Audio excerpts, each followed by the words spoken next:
all validation, awareness, empathy, kindness, respect, compassion, reciprocity, mutuality, all of it goes out the window in a narcissistic relationship.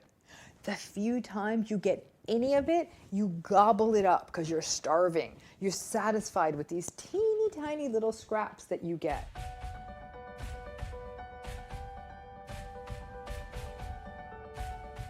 Let's talk about intimacy avoidance. Intimacy is a pretty tricky word.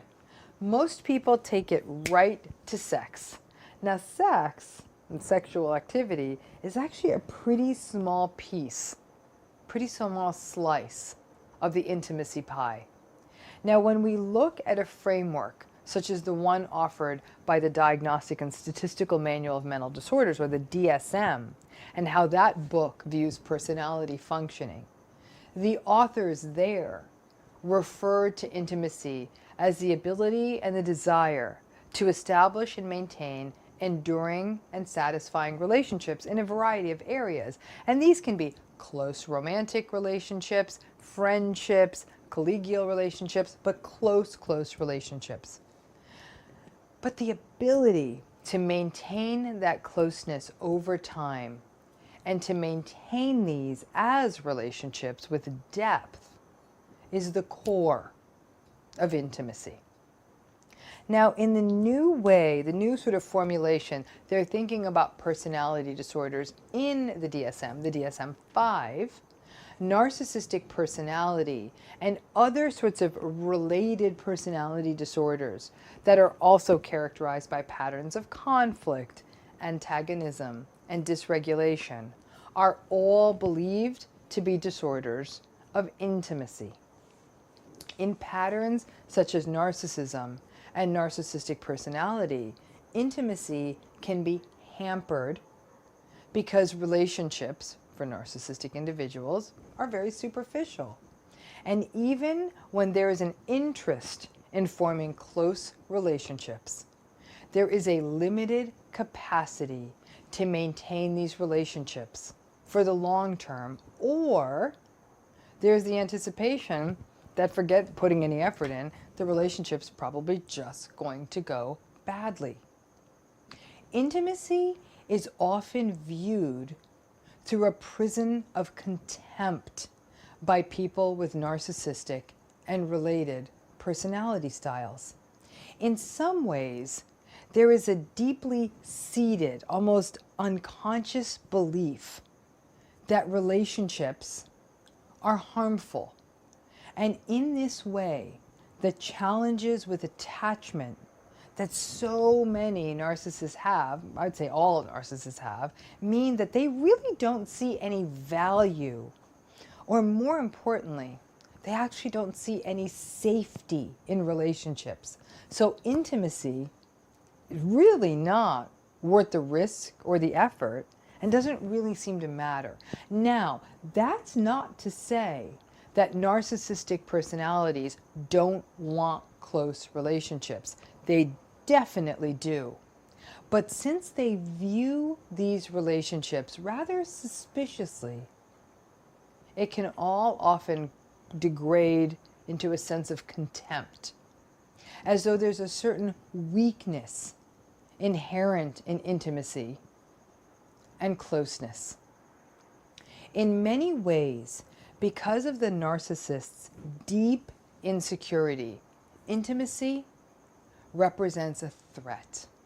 It's a threat of ego injury, a threat of disappointment, a threat of abandonment, all of which they perceive as a threat.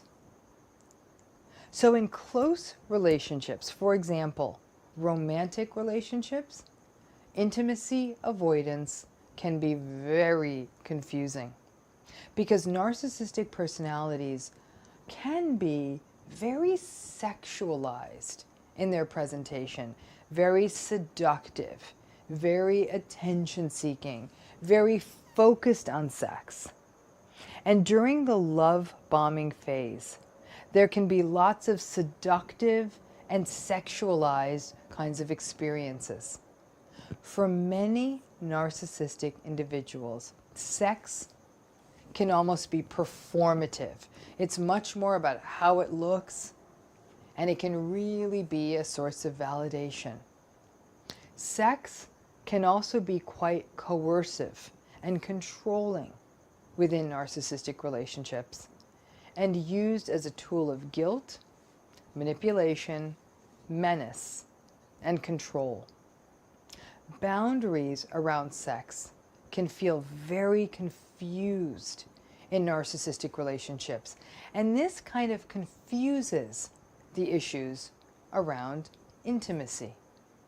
Now, in fact, when people do not understand that sex, like I was saying before, that sex is not intimacy per se, but rather that intimacy is actually about depth, consistency, and valuing closeness, then that's the wake-up call at how devoid their relationship, their narcissistic relationship is when it comes to intimacy. Now, in narcissistic relationships, sex is often wielded as the only tool of intimacy. And it can be manipulated as like, if you're not having sex with me, then we're not intimate. Then once sex actually happens in a narcissistic relationship, or it's part of the intimate relationship, actually, frankly, the narcissist may actually believe that they're off the hook for anything further. That's all the closeness you're going to get. And then the other deeper elements of intimacy are very likely to be missing. In fact, people in narcissistic relationships may often feel that sex is it's a space that's really fraught with manipulation and power struggles, rather than being a connected and safe space. Now, that said, while sex is only a piece of intimacy, and only if it is associated with something deeper, then exactly where does the intimacy come when it comes to a narcissistic relationship? It really doesn't. The early days of a relationship with a narcissistic partner, it's characterized by love bombing, over mirroring, lots of shared experiences, and possibly exciting sexual experiences that can feel like intimacy. But that in part is because many people miss the point that by definition, intimacy implies depth and consistency, both of which are lacking in a narcissistic relationship. But the early frenzy of activity in a narcissistic relationship and the intense interest that they often have in trying to get to know a new person can really confuse the issue. Now, over time, you will realize that over time, you're going to realize that you are actually malnourished when it comes to intimacy in a narcissistic relationship. The lack of deep connection, the lack of any interest in you, the superficiality, the avoidance of talking about any kinds of deep or emotional matters can sneak up on you slowly. And when you attempt to address these issues, you will often face disrespect, resistance, denial, contempt, and gaslighting. Now, as I noted in the video on breadcrumbing, they give you just enough of whatever it is you need to keep you on the hook. And that way, they actually are starving you of intimacy, and you may not even understand it's happening. You will just think that, I don't know, maybe you guys are a little distant. But that lack of connection and that lack of depth really leaves an uncomfortable feeling. Many people identify the intimacy avoidance pattern in their relationship with a narcissist as they become less and less comfortable in having sex with their narcissistic partner. In essence, they feel increasingly as though they are living with a stranger. And even though the regular routines are present, and it may kind of have the bells and whistles of a relationship, the lack of intimacy, including lack of closeness, vulnerability, lack of trust, and the sort of general superficiality of the relationship, all mean that it's a bit like having sex with a stranger and it doesn't feel okay. A phenomenon that has been labeled intimacy anorexia is something that has been put forth by a man named Dr. Douglas Weiss. Now, this pattern is characterized by withholding all forms of intimacy from a partner. Interestingly, Weiss himself doesn't really connect this to narcissism per se, but rather he stipulates that it could be connected to patterns such as manipulation and coercion. Now, many of the patterns that Weiss highlights as being part of intimacy anorexia basically read as a handbook of what happens in narcissistic relationships when it comes to any of the themes we usually see. Think about it. It's what he says is he raises things like blaming the partner, withholding love, withholding praise, withholding sex, withholding feelings, but issuing criticism. You'll also see controlling behaviors such as financial control. He also highlights patterns such as the intimacy anorectic partner as always being too busy. And again, that is a theme that is often observed in narcissistic relationships. Weiss connects many of these patterns to attachment issues. And since narcissism is an attachment issue at its core, it's no wonder, at least I don't think it's any wonder, that there's so much overlap. The withholding and the absence of true intimacy in a narcissistic relationship is a classical hallmark of these relationships. It often doesn't get identified as such by the people in the relationship because it happens gradually, and again, because a lot of the bells and whistles of a relationship are still present. You still go out to dinner, you still do holidays together, you still take vacations together. Another piece that also is quite interesting is that narcissistic individuals may often be extroverts and they hate to be alone, which can confuse us because we may think that they actually value relationships. In fact, they need people, but they need people for narcissistic supply. But they really don't want to be bothered with the engaged, deep, and long-term relationships characterized by respect and compassion, because that's what intimacy means. Just simply having lots of people around doesn't imply intimacy and closeness. But as our understanding of intimacy evolves, we are understanding narcissism, narcissistic personality disorder, and similar patterns to be deficits in intimacy. Even though the narcissist is often the life of the party, their preference for all things superficial means that it's never likely to go much deeper than that. This pattern is deeply frustrating, and it can leave narcissistic relationships feeling like intimacy and closeness deserts, but deserts that are also peppered with blame, manipulation, coercion, and control.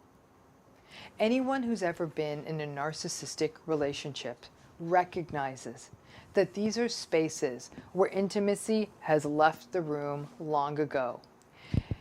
the maybe not always intentional, but definitely the absence of intimacy in a narcissistic relationship, and almost they're sort of dodging that level of depth and closeness, can be very confusing for someone who doesn't understand what the true depth of intimacy is. And then once you realize that these relationships, that narcissistic relationships so often really are largely about withholding and control, the entire concept of intimacy avoidance by a narcissist can really, really, really help you understand why these relationships can often just feel like a drum. They have shape and form, and they make a lot of noise, but there's nothing inside. So today, we're going to take on the concept and the topic of breadcrumbing. So when we think about breadcrumbing, let's take a step back. And when you look at your narcissistic relationship, are you ever shocked at how so little that they give you goes such a far way? Are you ever surprised at how just a tiny little bit of validation from them is actually enough for you? Think about it. A relationship with a narcissist is a famine of sorts, because all validation, awareness, empathy, kindness, respect, compassion, reciprocity, mutuality, all of it goes out the window in a narcissistic relationship. The few times you get any of it, you gobble it up because you're starving. You're satisfied with these teeny tiny little scraps that you get. A friend of mine once called it living on crumbs. And when you're starving, those crumbs are gobbled up and cherished because you're so hungry. I have worked with countless clients and heard numerous stories who will run excitedly into one of our sessions or consultations and say, "We went away for the weekend and he didn't ignore me during dinner, and he asked me if I wanted a glass of wine, and he put down his phone." And they were like really excited about this. And that little bit, that little thing was enough for them. After months of neglect, after months of not being seen, that little bit, putting their phone down during dinner, was enough. And in this way, narcissists are able to do something called breadcrumbing you. Breadcrumbing is a process that often follows the process of devaluing. It's a bit like a person trying to attract a duck out of the water or something. I remember doing that as a kid. You lay a little trail of breadcrumbs to draw the duck back out of the water. Draw the duck out of the water and follow you around. They just draw breadcrumbs, put little psychological breadcrumbs to draw you back in. And of course, to a narcissist, you're not more deserving of anything but the breadcrumbs. You're not deserving of anything more significant. God forbid they make a major shift and actually value you or encourage you or respect you. That's the whole loaf of bread. That's not coming.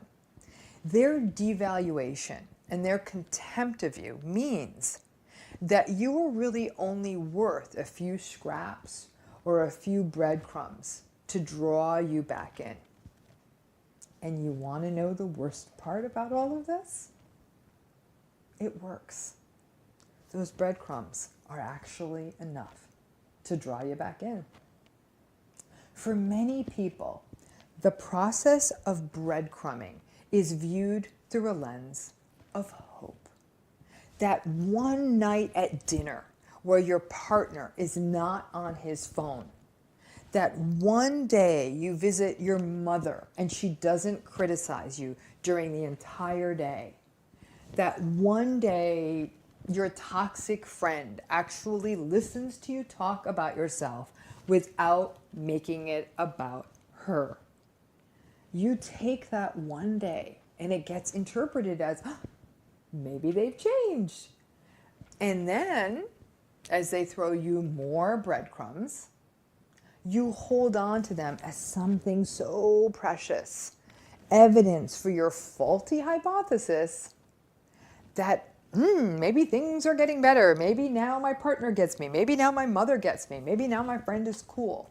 It's interesting, honestly, how stale the breadcrumbs can be, and yet it still works, because it really does still work. Now, in general, narcissists are quite contemptuous of intimacy and deeply close relationships. They tend to sneer at how vulnerable you need to be in a relationship and the vulnerability that a relationship actually requires. So part of the process of breadcrumbing is the fact that they really don't do the things and won't do the things that are important to do in a relationship. So after the love bombing is over, and I know many of you didn't experience love bombing, so even if it ever happened, but if after it's over, then you're going to slowly see that the relationship will slide into devaluing and then maybe even slide into discarding. And then you start getting by on less and less in the relationship, less validation, less presence. But they learn early on that they can get by only giving you breadcrumbs. And you learn early on to subsist on those breadcrumbs. This point about breadcrumbing is one that I really, really tried to make in my book, Should I Stay or Should I Go? And talk about is like the one way that the narcissistic relationship can often trick you is when you have the coincidence of your needs aligning with their needs. It may be that at a moment in time, especially early in the relationship, you may have had like a shared goal, or you have something that they need, or your excitement about something that they really want. I don't know, like something like a new house or a new opportunity is harnessed. Your enthusiasm is harnessed to make it happen. But the relationship is only working because you are on board with them. Once that is no longer the case, that your needs are no longer aligned, they're not going to be so interested anymore. Then it becomes a world of breadcrumbs, but because there was a moment of time when it really felt like it wasn't just breadcrumbs, you get confused. Breadcrumbing typically looks like the opposite of love bombing. Like love bombing is loaves and ovens and bakeries full of bread. Breadcrumbing is really sparse. And as a result, breadcrumbing isn't at all about grandiose gifts or experiences. When you're being breadcrumbed, it might mean that the thing you get is that for a few days, they may stop doing that one thing you keep asking them to stop doing, whatever that may be. I don't know, stop drinking so much after dinner, or I don't know, stop cursing or whatever. Or they offer to do something that is such a simple courtesy that even a stranger would do it for you. But because these simple, courteous gestures have often been missing from your relationship, the presence of these gestures can feel like a new dawn and all kinds of hope in the relationship.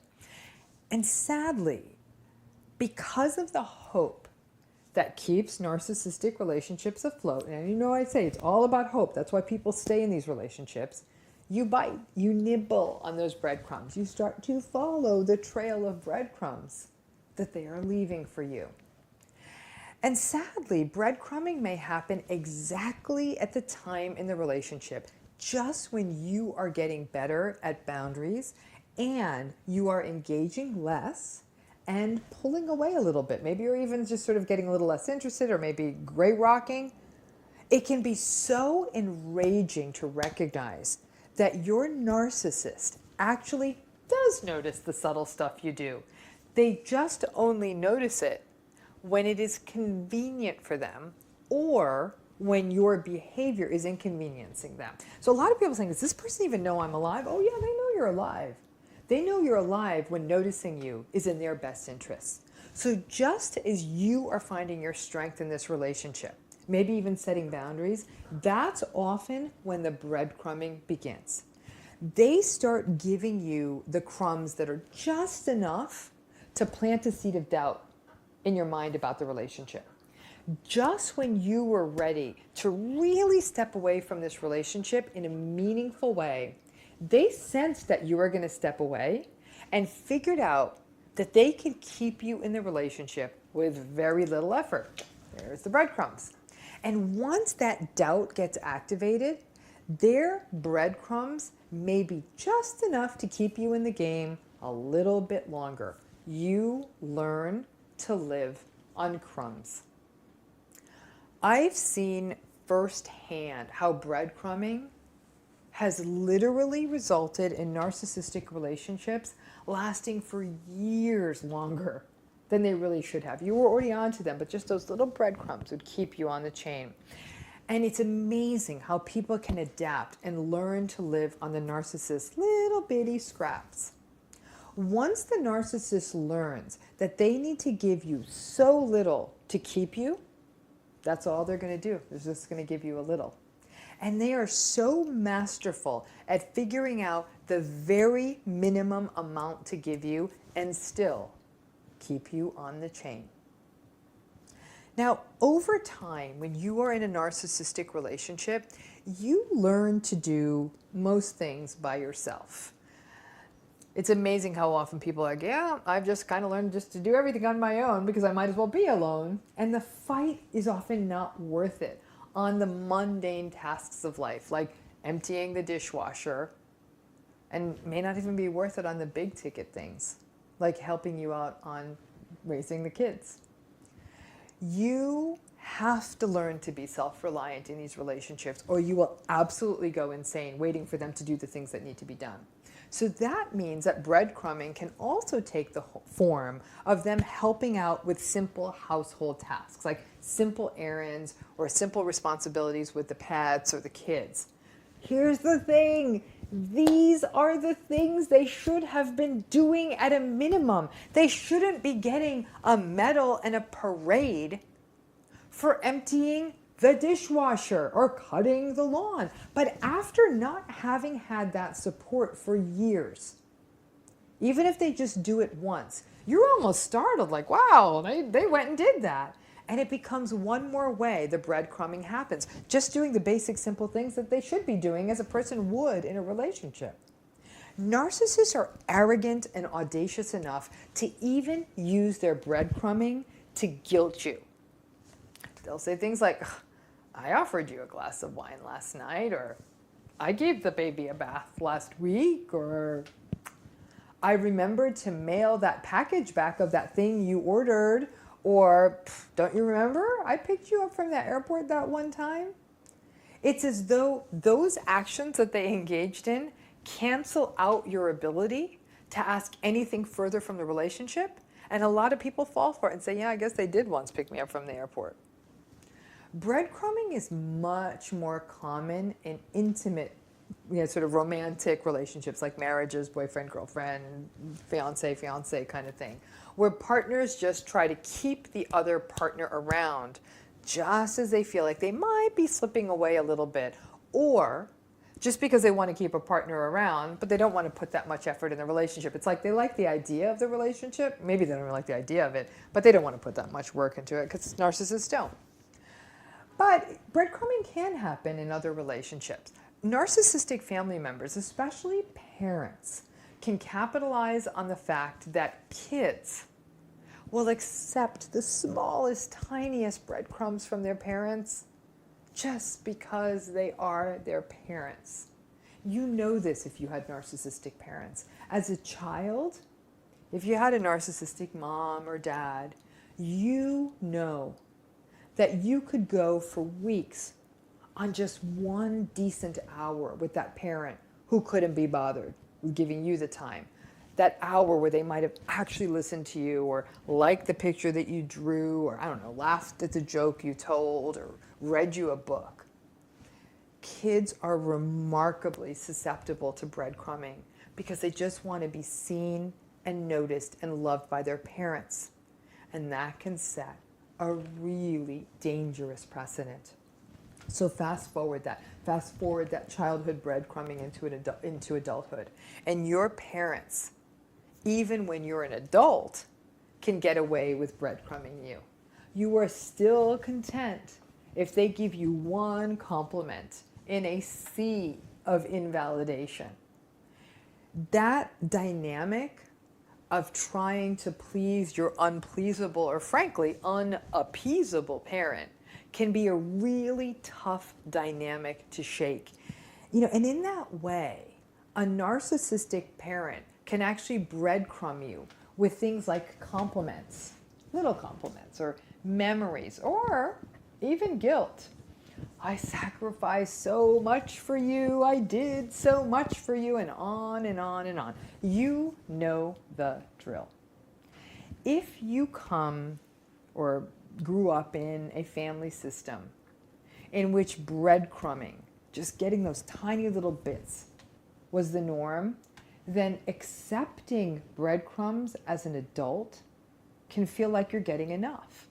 You could get so little in a relationship and you're okay with it. You actually get used to living in an emotional famine. And that idea, that emotional famine, is precisely what a relationship with a narcissist is all about. It's an emotional famine with a fair amount of manipulation thrown in. Now, even in the workplace, a narcissistic boss can sort of breadcrumb you with foolish opportunities. I don't know, letting you go on some silly business trip and letting you fly first class, or putting you in a nice hotel, or giving, or in the other extreme, just giving employees a crappy pizza party or something like that, just as they're going to screw with their work schedules. In these little ways, when you have an employer that is so invalidating, who is typically really nasty, a slice of pepperoni pizza on a Wednesday afternoon can actually feel very special. So why do they? Why do narcissists breadcrumb? It really comes down to their inherent devaluation of intimacy and devaluation of close relationships. Instead of doing the deeper work and sharing their deeper selves in a relationship, what happens is breadcrumbing, in essence, is sort of a communication of their general sense of contempt for human relationships. Now, in addition to all of that, narcissistic relationships are often a bad series of bad precedents that happen over and over again. And because the other person in a narcissistic relationship is often confused by the cycle of love bombing and devaluing and discarding, if you're in that kind of cycle, if you're in that kind of relationship, it's easy to get accustomed to getting less and less from your narcissistic partner or narcissistic person of any kind in your life over time. Then, before you know it, you really do get accustomed to living on breadcrumbs, and then, over time, are so confused and so gaslighted that it starts to feel difficult, if not impossible, to ask for or even believe you deserve anything more than those breadcrumbs. Because narcissists have such diminished empathy, and because they are so entitled, it means that they often don't feel like they have to offer you any more. And voila, before you know it, the relationship is in essence sort of running on fumes or breadcrumbs. And you know what? It's an interesting. It's almost so basic when you understand narcissism. Basically, narcissists are just too entitled to feel that they really need to expend that much effort in a relationship once they have you. Making an effort in a relationship is just not something they feel they need to do. And that's something a lot of people will remember after that love bombing phase. Like, it's just when they thought they got me, or kind of know they're there anymore. Now, in order for any of us to defend ourselves against breadcrumbing in any kind of narcissistic relationship, the most important thing, and this is a hard one, is we need to know our own value. We need to learn to have realistic expectations as well. If we're in a toxic relationship, you need to be realistic, and you need to see the breadcrumbing for what it is. Maybe a day of breadcrumbs becomes a decent momentary break from the relationship that's really impoverished and doesn't have anything going on, and that's typically manipulative. What you've got to do is not generalize from one day of breadcrumbing and think that this relationship has changed significantly. See it as a break in a rather bleak space. But on that higher level, you need to be aware of your own value as a person. You, all of us, deserve better than breadcrumbs. You deserve big, sumptuous loaves of bread, big, sumptuous meals that are really what is represented by a healthy, respectful, and compassionate relationship. So here's a thought. Why don't you just grab a broom, sweep away those breadcrumbs, and start holding out for a full, rich relationship, which is what you deserve. When someone says they will call you later, you expect that they will. Maybe a few times they may not follow up with the call, but perhaps for perfectly good reasons. They might say something like, I fell asleep, or I got distracted with work. How many times, though, does it need to happen before you recognize that they simply are kind of messing with you, that they probably aren't going to call you back? Future faking is often much more sinister than not calling you back later. It's actually a form of manipulation and of keeping you hooked in by making the kinds of future promises you want to hear. For example, this may include wanting to have a family with you someday. And perhaps they might say things about wanting to get married someday, and buy a house together someday, and travel the world together someday. It may be that they're going to support you in starting a business together someday. They set the tone for the life you want, for the life you envision, and for the things that you hope for. And they use future faking, though, for very different and much more manipulative purposes. Future fakers reassure you. They tell you about the income potential that they're going to have one day, or that they're making more than enough money to take care of both of you. In that way, future fakers can often coax a partner to leave a job or move to another place, even another country, just to be with the narcissist. And then they tell you they'll take care of everything financially and take care of you so you can pursue your dreams. If we know only one thing, it's that one of the main things that can often keep people stuck in narcissistic relationships is financial dependency. And once that narcissist renders you financially dependent on him or her, they are able to exert far more psychological control. And that's even going to be more pronounced if you move to a part of the country you're not from or to another country. The future faking idea that they will take care of everything financially can get you stuck into a prison. And this can happen in family situations too. When family members promise you more opportunities in the future, for example, if you join a family business, or they'll promise you money for something like a down payment for a house, or for tuition, or for a wedding. They promise all of that someday if you just continue to live near them and not move away for a new job, or something else that gives them ongoing control of you. Sometimes it may just be the debt. Now, one function of future faking is simply to distract you. Just when you may be having a growing sense of discontent about the relationship, or maybe even starting to express some unease, or even slowly drawing away, or maybe you just have your own dreams and aspirations that this relationship doesn't fall into, future faking is a perfect manipulation to draw you back in. They'll focus on talking about future things that really, really matter to you. And that doing this future faking, can make you doubt yourself and make you think twice about transitioning out of the relationship. You're like, am I leaving before they serve the cake? Because what they'll often do is they will often employ future faking at very strategic times to keep you hooked in to the relationship. Just when maybe a significant decision needs to be made about work or school, that's when they'll exert it.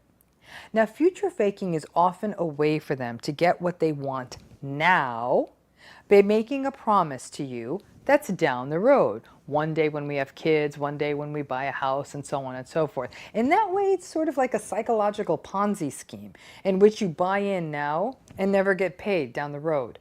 They ask you to make a sacrifice now, make a compromise now, give them money or support something else now, because someday they will do whatever that thing you want is.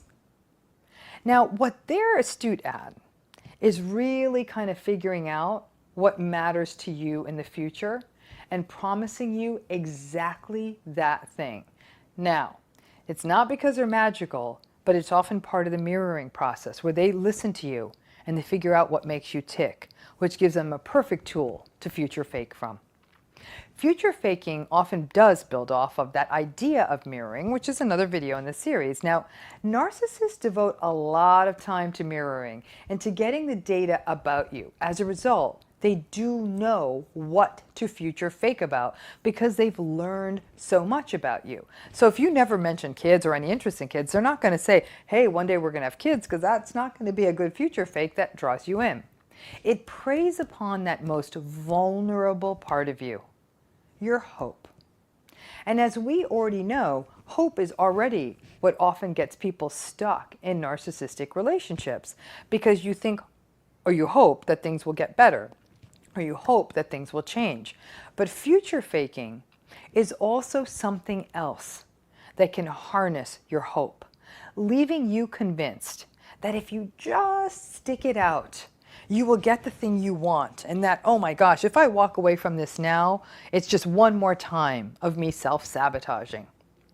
Now, anybody who comes from a narcissistic family system knows that future faking is a standard part of the narcissistic family's operating manual. Whether it is day-to-day promises or spending time with you or catch, they will make those promises. Yeah, I'll play catch with you when I get home.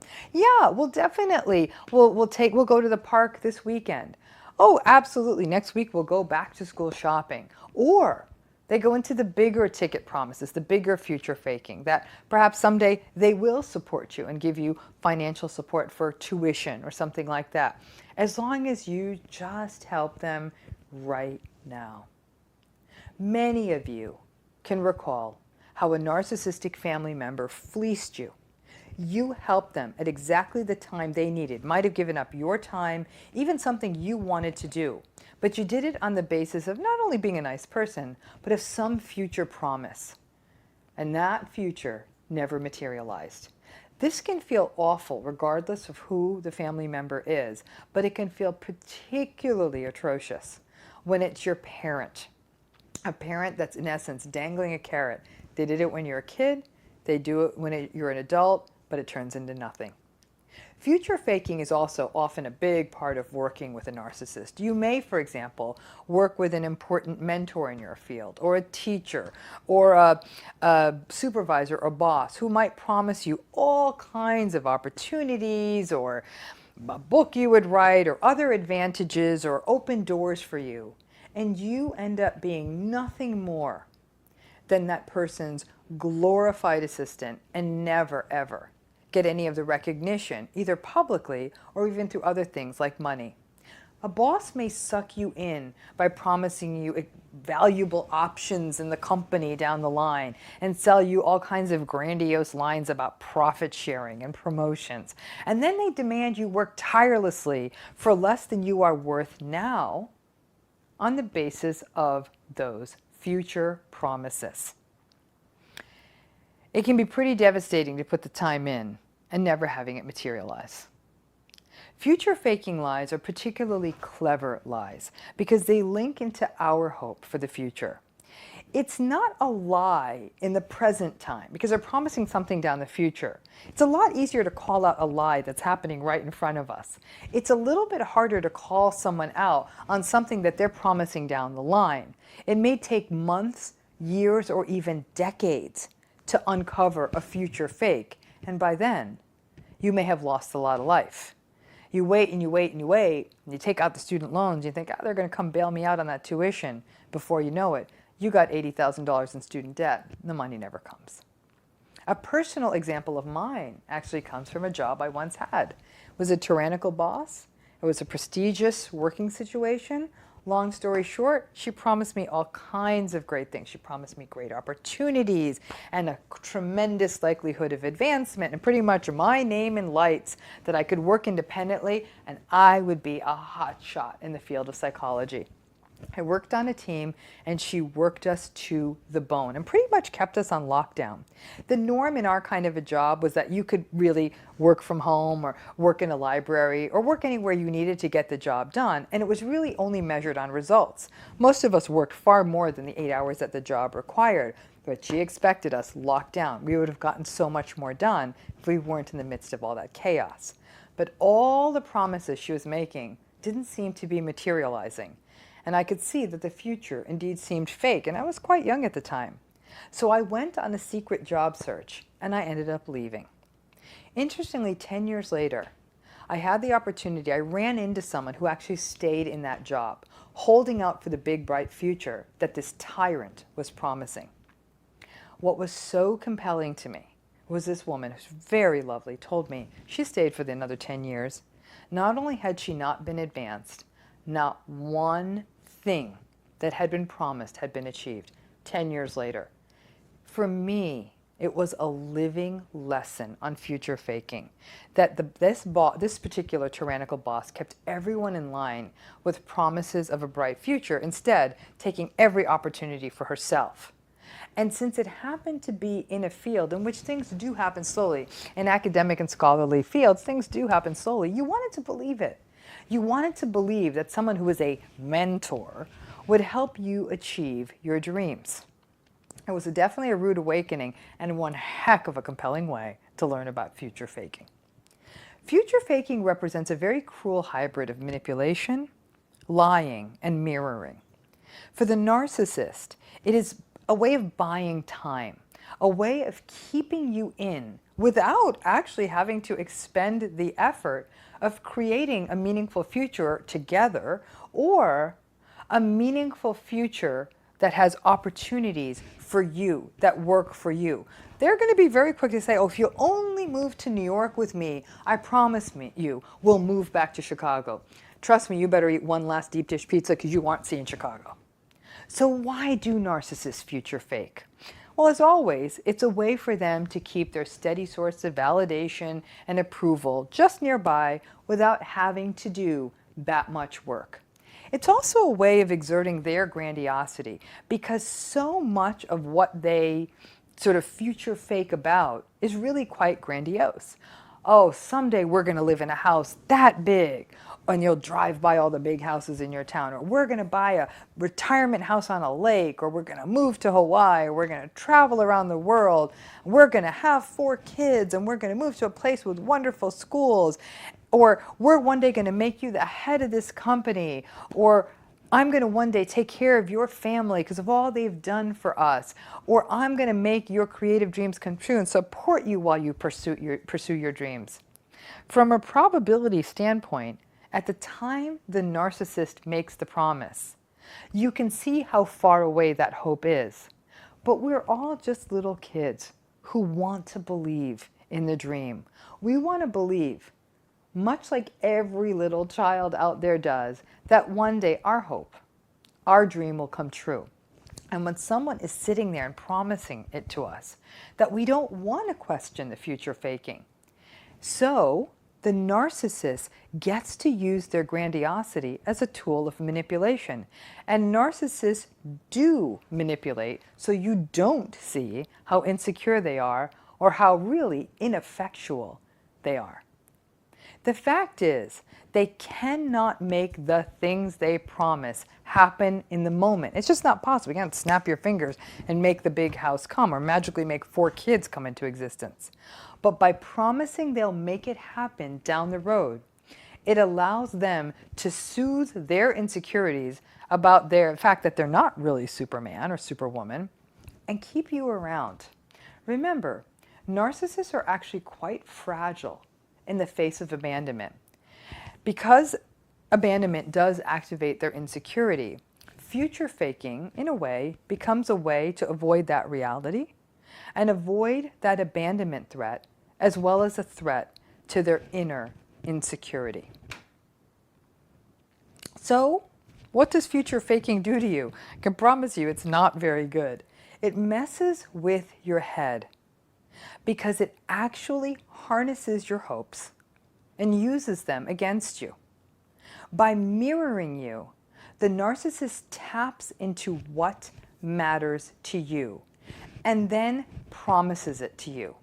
It's like falling prey to a very, very clever mind reader. It is really a particularly compelling form of manipulation because enough of us are realistic enough to recognize that not everything can happen right in this moment.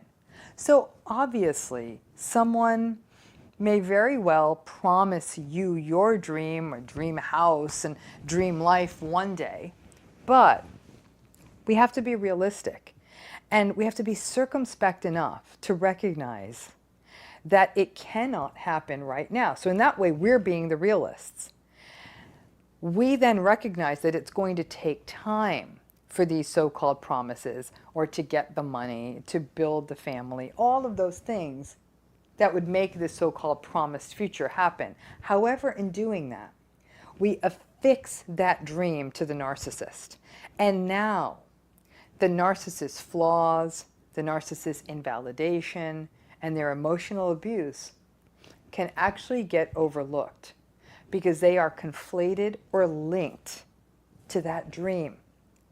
You may very well stay in whatever kind of relationship you have with them, not because it feels good, not because it's healthy, but because you really do, because of the future faking, truly believe that it's the pathway to the future you want. I'm going to be honest with you, if I had a dime for every person who saw the red flags but stayed in the narcissistic relationship because the narcissist offered the dream, offered the things they wanted from life, which often ended up manifesting as more of a nightmare than a dream, I would be a very wealthy woman. Again, our dreams are almost used against us. Future faking, honestly, in my estimation, is one of the more cruel forms of narcissistic abuse because it plays on such a childlike, vulnerable part of all of us. Our dreams and our hopes and our wishes and frankly our fantasies for the future. And they don't have to be grandiose. It may be just a picket fence and a kid and a golden retriever. But ultimately, narcissists are the greatest illusionists and magicians and masters of disguise and deception. Future faking is a hell of a trick. Hocus pocus. I'm going to make you look over there. I'm going to take your dreams and wishes and promise them to you, and you will believe me, and then poof, they will never happen. You know, what is so hard about it is that we think it will happen. So, how do we best avoid future faking? One thing is, don't fully link your wishes and your aspirations to another person. Own that stuff. Pay attention to other examples in your life of the narcissist making more short-term promises that never come true. So for example, the original simple future faking example, when they don't return calls when they say they will, when they don't pick up the groceries they said they would on the way home, when they don't show up when they say they would pick you up and take you somewhere. Those small future fakes are usually the canaries in the proverbial coal mine that leave a trail that lead to the larger future fakes that can not only leave you feeling devastated, but can leave you to really fake a life and that actually lead you to waste the life and fill you with regret and make bigger mistakes. The smaller fakes always lead to larger ones. Honestly, the only way to truly avoid future faking is to put yourself in charge of your own dreams. And always keep in mind that so many people after they go through an experience of future faking, they often blame themselves. They say, this is my fault. I wanted X, Y, and Z so badly that I got blinded by my own dreams. I got blinded by my own hopes. I got blinded by the things I wanted, and I wanted them so bad. And again, they may not be grandiose things, that I believed that moving to this other country, moving to this other place, giving up my career, leaving school early, supporting their education, and so on and so on and so forth, was going to be what was right for me. And I got so lost in that they'll get mad at them and say, I let this happen. I wouldn't be that hard on yourself. The fact of the matter is that even though it's incredibly important that you become the advocate for your own dreams, every one of us is vulnerable to the idea of wanting to share hopes and dreams and wanting to attach ourselves to people who share those hopes and dreams, hoping we can achieve them together. It feels like it's so much more of a joyous journey when we share it with someone, and it can be. Just make sure that you hitch your wagon to someone who's respectful, compassionate, kind, and sees through those day-to-day promises. It's a good sign that they may also follow up on the bigger ones. Thanks again, and I hope that makes sense of future faking to you. And please, as always, please hit the bell, subscribe to this channel, and then you'll get notifications as more content, more videos, and more YouTube Lives happen. Thanks again.